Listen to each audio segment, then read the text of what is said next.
Hey everyone, in this video, we're going to talk about how you can use an Apify actor inside of Clay to be able to scrape the LinkedIn ad library so you can know who's running ads, about how many ads are they running, and what kind of ads they're running as well too. And so basically what I found is you need a company name and a company website in order to make this happen. Quick aside about the LinkedIn ad library versus something like the Facebook ad library. It's actually pretty tough to scrape this a lot, like as accurately as the Facebook ad library, because a lot of Apify actors, they'll work where if you have the facebook.com link to the company page, you input that link, they will go to the ad library page and then scrape what's there. The LinkedIn ad library, and I just checked, I don't see that, doesn't have the same functionality where you can just see every ad that a company is running in particular. It seems like the only thing that you can do is you could just search for the company and for the ad, and then you just get a bunch of searches. And so I found in my own testing that the best search that you could do was for the company name as the advertiser and the company name in the input of the search as well too. And that gets you the best results across the most amount of results from what I was finding. And so we'll show you what I mean by that in a little bit. But basically what we're doing here is we are taking into account that when you create your LinkedIn ad library search, any space that's in a company name, you need to put a plus in it in order to work.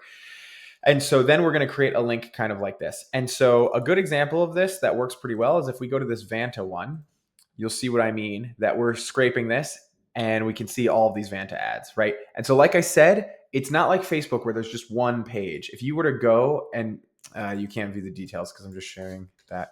But if you were to go to the detail and then you click on this advertiser, it's just going to bring you to the LinkedIn company page. It's really not going to bring you to, everything as well.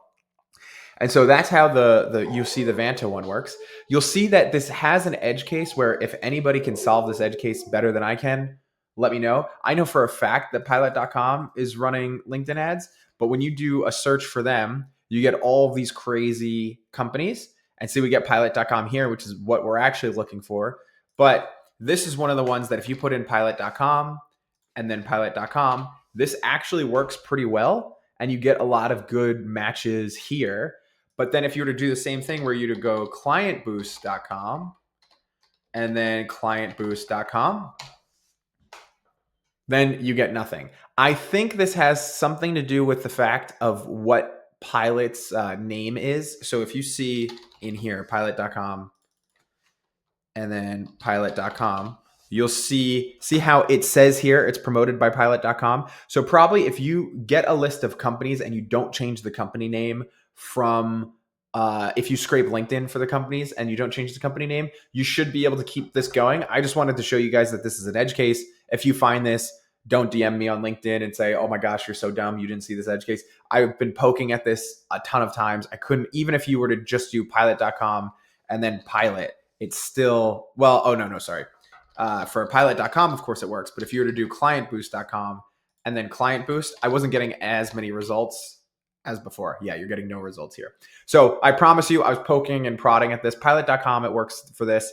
But if you scrape the company pages from LinkedIn and keep it the same, you should be able to find that. And so then we're in here. And so now we're creating our LinkedIn input.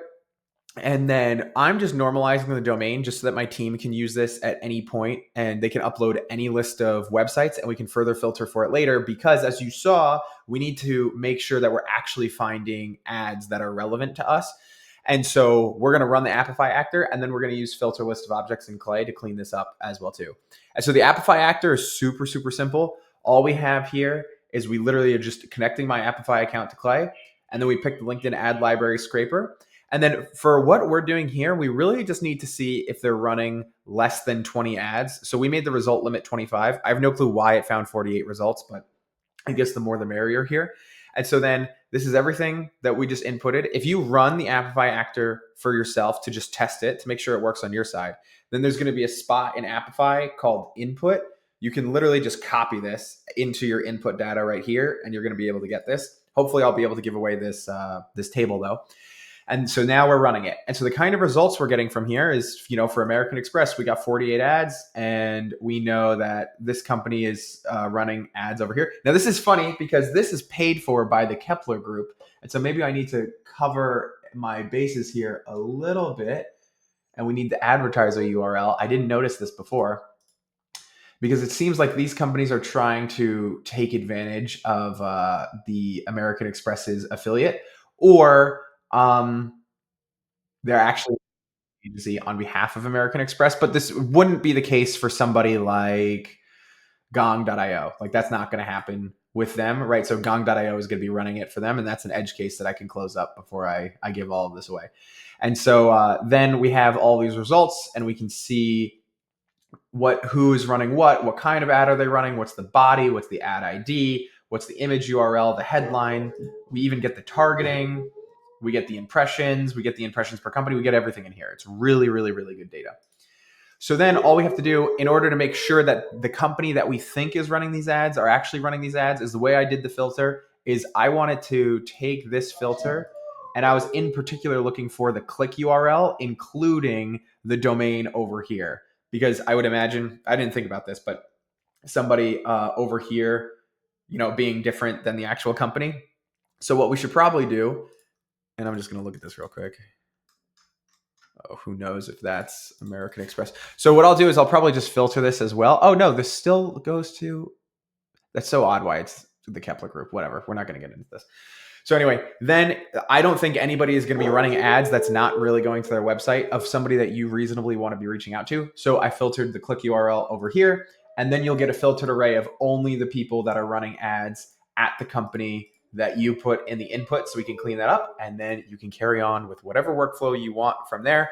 Like I said, the biggest edge case that you have to be aware of when you're looking at this is doing this search gets a little wonky, and maybe somebody can find a better combination of the advertiser search and then the keyword search. I found just company name in the advertiser search and then company name in the keyword search worked the best. If anybody finds something different, happy to edit the template for everybody else. So I hope this is useful, and let me know if you have any questions.